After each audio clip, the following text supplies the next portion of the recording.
네, 안녕하세요. 희문고등학교 1학년 1학기 중간고사 내신 대비 설명회 시작하도록 하겠습니다.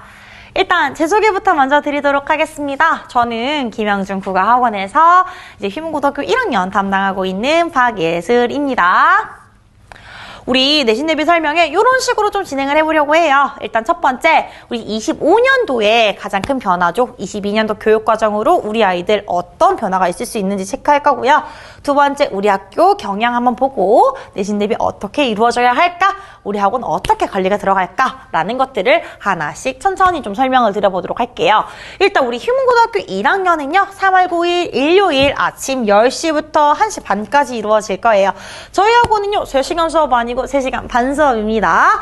자, 그렇기 때문에 수업 시간이 다른 학원보다는 조금 더 길 수 있다라는 거 알아주시면 좋을 것 같고요.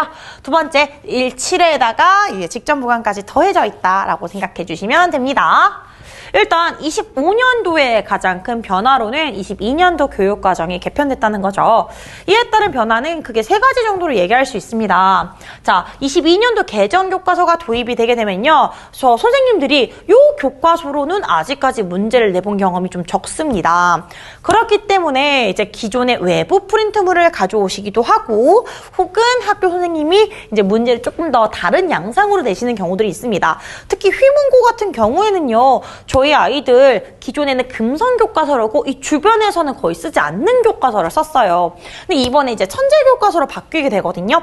그렇기 때문에 교과서에서 조금 변화가 생기면서 기존의 양상이랑은 좀 달라질 수 있다. 요거 알아주시면 좋을 것 같고요. 두 번째, 등급제도 변화합니다. 9등급 제도에서 5등급 제도로 변화하면서 2등급 컷이었던 11%가 1등급 컷으로 거의 묶이게 되죠. 그러면 1등급이었던 친구들의 그 등급이 점수가 좀 달라질 수 있어요. 예를 들면 1등급이 95점이었고 2등급이 90점이었어. 그럼 2등급이었던 친구들이 1등급이 되니까 1등급 컷이 90점으로 바뀌게 되는 겁니다. 그래서 등급 컷의 변화에 따라서 선생님의 대처가 좀 있을 수 있고요. 그리고 세 번째, 선원 수령의 평가가 확대됩니다. 특히 우리 휘문고 같은 경우에 서수령 중요한 학교거든요. 더 중요해질 가능성이 있다. 이렇게 생각해 주시면 좋을 것 같아요. 자, 그럼 우리 휘문고 어떤 식으로 문제가 출제되는지 경향부터 좀 살펴보도록 하겠습니다. 일단 휘문고등학교는요. 선택형 26문항, 서술형 4문항으로 되어 있습니다. 그런데 배점이 굉장히 높습니다. 선택형은 68점 정도였고요. 서술형은 32점 정도로 구성이 되어 있어요.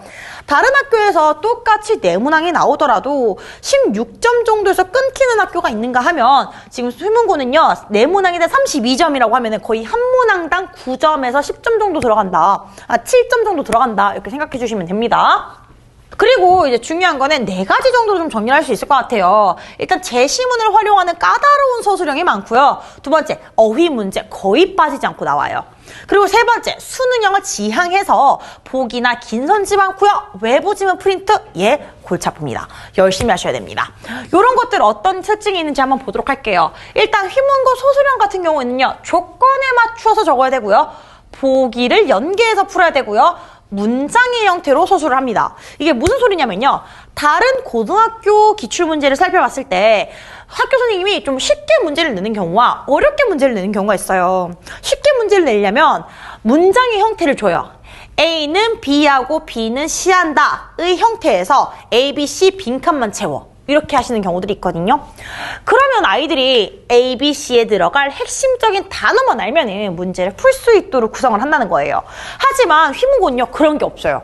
그냥 야, 너 이거 뭔지 문장으로 써! 라고 얘기를 하시기 때문에 완벽한 문장의 형태를 쓰는 연습을 하지 않은 남자친구들은 사실은 문장 자체를 잘못 쓰는 경우들이 되게 많아요. 앞뒤 어순 안 맞고요. 맞춤법 틀리고요. 이제 아이가 비문을 쓸 수밖에 없어요.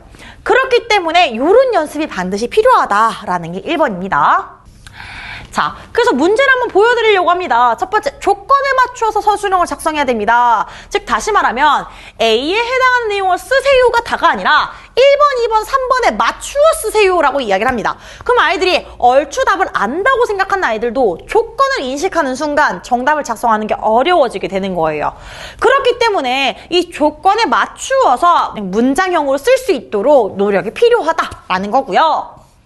두 번째, 보기를 연계해서 서술형을 작성하는 겁니다. 즉 다시 말하면 글을 읽고 글에 대한 내용을 쓰시오라는 게 아니라 글을 읽고 보기를 읽고 이 둘의 공통점과 차이점 등을 연계하여 글을 쓰시오의 형태로 제시가 된다는 거죠. 그럼 우리 아이들 알고 있었던 내용을 쓰는 게 아니라 알고 있었던 내용에 보기의 내용을 결합하여 추론하여 글을 쓸 수밖에 없도록 문제가 형성됩니다. 그렇기 때문에 이런 문제들 시간도 오래 걸릴 수밖에 없어요. 자, 마찬가지입니다. 이런 문장들 같은 경우에도 보기를 읽고 1, 2, 3 꼬리 문제까지 풀어야 되는 거죠. 그래서 사실은 네문항이라고 했지만 네문항이 아니라 꼬리 문제까지 들어가면은 적어야 되는 문장의 개수가 3개, 4개 늘어날 수 있습니다. 자, 그리고 사실 다른 학교 같은 경우에는요, 사실 내야 하는 수능형 문제가 너무 많아요. 우리가 이게 문학작품도 수능형으로 내야 되지, 문법도 내야 되지, 독서도 내야 되지. 그렇기 때문에 사실은 우리가 어휘 문제 같은 경우에는 좀 넘어가는 경우들이 많은데, 휘문고는 끊임없이 어휘 문제를 출제하고 있어요. 근데 어휘의 수준이 굉장히 높은 수준을 요구합니다. 자, 지금 작년 같은 경우에는 1학기 중간고사를 기준으로 3문제가 좀 출제가 되었는데요. 실제로 했을 때 아이들이 함정 카드들이 좀 있어요.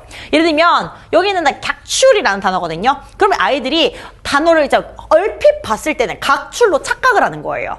그렇기 때문에 항상 단어는 좀 꼼꼼하게 공부를 해야 할 필요가 있다. 왜냐면 우리 아이들 좀 미리 공부를 그러니까 하다 보면은 다른 개념이나 문법들을 익히는데 급급해서 어휘를 후순위로 미뤄두는 경우들이 많아요. 그러니까 개념을 아는데 나 너무 시간이 오래 걸리고 문제 푸는데 시간이 너무 오래 걸려. 그러니까 어휘는 그냥 마지막에 몰아서 할래. 근데 마지막에 몰아서 할 수 있는 양이 아니거든요. 그렇기 때문에 좀 미리미리 어휘를 공부할 필요가 있다라는 걸 말씀을 드리고요. 자, 마찬가지입니다. 어휘 문제인데 사자성어 문제예요. 부화내동, 면종복배, 해의추식, 권토중의 조변석계 이런 단어들 물론 어머님들은 좀 익숙하실 수 있지만 우리 아이도 좀 낯선 것들이 많거든요. 이런 단어들을 미리미리 공부해야지 마지막에 과부하가 걸리지 않을 수 있다라는 겁니다. 자, 마찬가지입니다. 호도, 답보, 양산, 차치, 목도와 같은 단어들의 쓰임을 명확하게 알 수 있는지 확인하는 문제들도 나왔었다라는 거입니다.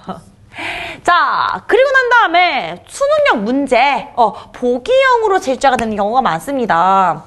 24년도 1학기 중간고사를 기준으로 선택형 중에 26문항이 있었거든요. 그 중에 7문항이 보기형 문제였고요. 서술형 4문항 중에서 2문제가 보기를 같이 줍니다. 그래서 보기형 문제가 약 30%의 비율을 차지하고 있다. 그래서 보기를 읽어야지만 문제를 풀 수 있는 게 30% 정도였다라고 생각해 주시면 좋을 것 같아요. 보기는 이런 식으로 주제가 됩니다. 지문이 있어요. 그럼 그 지문의 해설이나 혹은 지문과 연계해서 읽을 수 있는 글들을 함께 실어 놓습니다. 근데 이 글들은 아이들이 본 적 없는 글들이에요. 보통 이제 다른 글이나 학교 다른 시험들에서 선생님들이 이제 발췌를 해서 글을 작성을 하시는 거거든요. 그렇기 때문에 이 발췌한 내용을 바탕으로 문제를 읽어야 된다. 그래서 처음으로 이런 문제를 푸는 친구들은 사실은 조금 이제 힘들 수밖에 없겠죠. 이 글을 읽고 문제까지 풀어야 되네. 나 너무 복잡해. 이렇게 얘기하는 경우들이 많습니다. 자, 마찬가지입니다. 수능형 지향하는 문제 중에 귀뚜라미라는 시를 읽고 이 귀뚜라미에 대한 내용을 설명을 형태로 풀어놓는 겁니다. 그럼 우리 아이들 이 글을 읽고 문제를 함께 풀어야 되기 때문에 좀 곤란한 상황이 발생할 수 있다. 보기 열심히 읽어줘야 된다라는 겁니다. 그리고 난 다음에 추론앤선지라는 게 좀 길게 되어 있다라는 걸 말씀드립니다. 이게 왜 그런 거냐면요. 자, 이렇게 지금 사실 이렇게 시험지 형태가 아니어서 좀 이게 짧게 느껴질 수 있는데 요런 문제의 특징이 뭐냐 하면은 자, A와 달리 B와 달리가 들어가 있죠. 그럼 우리 아이들 A 작품과 B 작품을 비교하여 A는 맞고 B는 틀렸네, 둘 다 맞네 와 같은 생각을 한 번 더 걸쳐야 됩니다. 그렇기 때문에 사실은 읽을 때 2번, 3번 사고하는 과정이 필요하고요. 그리고 두 번째, 자, 유사한 문장 형태가 나왔어. 그리고 시적 의미를 강조하는 말이 나왔어. 요 두 가지가 있는지 확인하고 이에 대한 연계 과정까지 확인해야 됩니다. 즉, A 하여 B 했다 라는 문장이 나오면 A가 맞는지 확인, B가 맞는지 확인, 그리고 이 두 가지의 인과 과정까지 맞는지 3번 확인해야 되는 과정을 거쳐야 되는 겁니다. 그렇기 때문에 우리 아이들이 좀 더 생각을 많이 할 수밖에 없도록 문장이 구성되어 있는 경우가 많다라는 설명을 드릴 수 있을 것 같아요. 마찬가지입니다. 여기에서도 중장해지시는 상황과 관련된 화자의 정서를 직접 제시하고 있다라고 얘기하고 있는데 중장에 어떤 상황이 제시되었는지 그 다음에 화자의 정서가 어떻게 제시되었는지 이들을 연계하는 과정까지 같이 알아야 됩니다. 그렇기 때문에 우리 아이들 생각을 여러 번 반복하면서 시간 부족 현상에 좀 시달릴 수 있다. 자, 그리고 네 번째, 외부 지문의 프린트에 좀 유의할 필요가 있습니다. 자, 일단 타학교와 비교를 좀 드려보려고 두 가지 같이 준비했는데요. 타학교 같은 경우에는 A라는 작품이 나오면 이와 연계되어 있는 주제가 같거나 작가가 같거나 시대가 같거나 하는 작품들을 묶어서 수업을 하고 시험 범위에 출제를 하게 됩니다. 그리고 문법 같은 경우에도 연계된 문법을 주로 학교에서 프린트물로 주고 이걸 시험 범위에 내는 경우들이 많은데요. 우리 휘문고등학교 같은 경우에는 어휘 프린트물 따로 나오고요. 문학 작품 연계가 나올 때도 있고 비연계가 나올 때도 있어요. 그리고 이제 독서 영역이라고 제가 이름을 붙여놨는데요. 학교에서 이제 교과서와 관련이 없는 좀 다른 작품들을 그냥 가지고 오는 경우들이 많아요. 논문을 가져온다든지 혹은 이제 다른 데서 읽었던 설명문을 가져온다든지 좀 다양한 루트를 통해서 지문을 가져오는 경우들이 있어서 사실은 우리 아이들 그러한 지문들을 제대로 공부하지 않고 놓쳐서 감점이 일어나는 경우들이 많아요. 즉 무슨 말이냐면 학교에서 프린트물 주면 요 내용을 내가 예쁘게 정리해서 공부 좀 해야겠다 이렇게 생각을 해야 되는데 요걸 이제 남자애들이다 보니까 좀 잃어버리고 이런 경우들이 있는 거죠. 그래서 항상 요 프린트물 잘 정리해서 수업을 하는 게 중요하다. 요 프린트물 잘 요약해서 점수의 실점을 좀 줄이는 게 중요하다. 이렇게 생각해 주시면 될 것 같아요. 그럼 우리 학교 어떻게 내신 대비 진행을 해야 할까요? 자, 일단 첫 번째. 매주 서술형 연습을 시킬 겁니다. 자, 서술형을 문제를 줄 거고요. 그 서술형 문제에 맞춰서 글을 쓰는 연습을 시킬 겁니다. 조건과 보기에 따라서 시험 문제를 시킬 거고요. 자, 그리고 우리 아이들 제일 중요한 거 문장을 올바르게 쓸 수 있도록 고쳐줘야 됩니다. 그래서 상황에 맞게 어떤 식으로 모범 답안을 써야 되고 어떤 식의 팁이 있는 건지 수업 중에 같이 녹여서 진행을 좀 해볼 예정이에요. 그리고 두 번째, 외부 지문을 위해서 노트 따로 정리해서 드릴 예정입니다. 아이들한테 매주 제가 보통 실시간으로 집계를 받아요. 이제 좀 약간 집착하는 사람처럼 야 오늘 나왔니? 이렇게 거의 이렇게 아이들에게 물어보는데 그 물어봤을 때 아이들에게 저한테 자료를 주면은 그때부터 저는 바로 해석을 합니다. 그래서 해석을 해서 그 주나 혹은 그 다음 주에는 아이들이 같이 공부를 할 수 있게끔 이제 보통 진행을 하는 편이고요. 요거 같은 경우에 우리 아이들 낮장으로 조용히 주면 다 잃어버려요. 이게 저 다음 주에 없대요. 그래서 잃어버리지 않도록 좀 꼼꼼히 찾아갈 수 있도록 제가 단권한 교재로 제공을 할 예정입니다. 그리고 어휘 미리미리 정리해야 되고요. 암기해야 합니다. 그래서 정리를 위한 자료와 암기용 자료로 제가 좀 나누어 가지고 아이들에게 어휘까지 좀 완벽하게 마스터할 수 있도록 진행을 할 거고요. 자, 그리고 휘문고에 맞춰가지고 테스트를 치게 될 겁니다. 제가 매주 새롭게 테스트 미니 모의고사 형식으로 치게 될 건데요. 수업이 3시간 30분입니다. 그 앞에 3시간을 수업을 위해서 사용을 할 거고요. 마지막 30분 정도를 시험으로 사용을 하게 될 거예요. 그래서 우리가 이 30분 동안 아이들이 이제 서술형과 이제 문법과 외부 지문 문제까지 같이 한번 풀어서 시험에 이런 식으로 나올 수 있구나라는 걸 알 수 있도록, 체감할 수 있도록 저희가 지도를 할 예정입니다. 자, 그리고 우리 아이들 마지막에 그 많은 자료들, 방대한 자료들 다 가져갈 수 없잖아요. 그렇기 때문에 핵심만 좀 뽑아가지고 여기는 적어도 외워야지 하는 자료를 제가 빈칸의 형태로 좀 만들어가지고 제공을 할 거예요. 그럼 우리 아이들 여기 있는 빈칸을 좀 채워보면서 우리 공부를 할 수 있게끔 그렇게 진행을 할 겁니다. 자, 우리 학원의 자료는 다음과 같습니다. 일단 기본적으로 교재 형태로 편집을 해서 매주 교재하고 과제집 드릴 겁니다. 그래서 보통은 이제 교사용 자료도 넣고 그 다음에 우리가 분석 자료 넣고 그 다음 문제도 같이 넣는 형식으로 진행이 될 거고요. 이때는 보통 이제 강남권 기출 문제 당연히 모아서 드릴 겁니다. 그리고 확인 테스트를 통해서 매주 아이들을 실전 감각을 익힐 수 있도록 지도를 할 거예요. 자, 저희 학원 관리는 다음과 같습니다. 일단은 확인 테스트와 과제한 것들 매주 문자로 보내드릴 거고요. 그리고 두 번째, 제가 제일 중요하게 생각하는 것 중에 하나인데 기본적으로 수업도 당연히 중요하지만 수업을 듣는 학생들도 잘 챙겨야 한다고 저는 생각을 해요. 그래서 학생들과 좀 소통을 하면서 네가 공부를 꼭 해야만 해. 우리 같이 열심히 해보자라는 동기부여를 좀 잘 해주려고 노력을 하는 편입니다. 그래서 저희가 항상 강조하는 건 24시간 아이들이랑 좀 Q&A를 좀 주고 받으면서 진행을 할 거예요.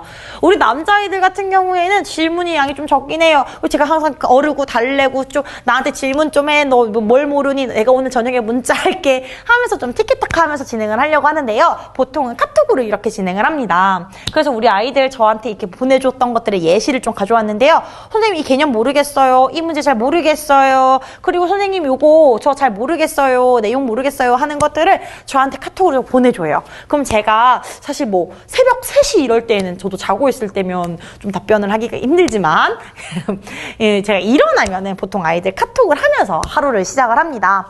그래서 우리 아이들도 이제 선생님도 이렇게 하는데 나도 해야겠다 라는 생각이 들면서 우리 아이들 좀 같이 으쌰으쌰 하면서 수업할 수 있도록 진행을 할 예정입니다. 우리 희문고등학교 1학년은요 3월 9일 일요일 아침 10시부터 1시 반까지 진행을 할 겁니다. 7회에다가 직접 모형으로 진행을 할 거고요. 저는 여기까지 좀 설명을 드리면 좋을 것 같네요. 감사합니다.